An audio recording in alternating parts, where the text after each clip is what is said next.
বাইশতে চুল তো বড় হয়নি, কাটতে আসিস যে? ঢাকায় ভর্তি হচ্ছি তো। ঢাকায়? দাঁড়াও দিনি, দাঁড়াও দাঁড়াও, এক কাম করো দিনি, তোমার বা হাত দিয়ে ঘাটটা ইরাম করে ধরো দিনি, ধরো ধরো ধরো ধরো। ঘাট ধরতে পারতেছে না, তা কিরাম ভাবে তুমি ঢাকায় ভর্তি হবা না? তুমি বরং অন্য জায়গা ট্রাই করো। চাচা শিওর করছেন তো? শিওর করছি মানে? চাউলটা তো ভারী বেদব হয়েছে। যাও তুমি চুল কাটতে এসে এই চেয়ারে বসে কতজন জর্জ বেরিয়েছে। যার তার এমন উদ্ভট তথ্যে কান দেবেন না। ছাত্র জীবনের গুরুত্বপূর্ণ সিদ্ধান্তগুলোতে আপনার পাশে থাকতে দেশে প্রথমবারের মতো এলো স্টাডি লাইন।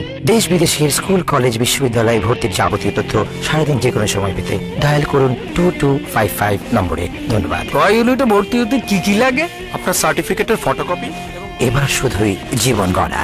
কাছে থাকুন গ্রামীণ ফোন।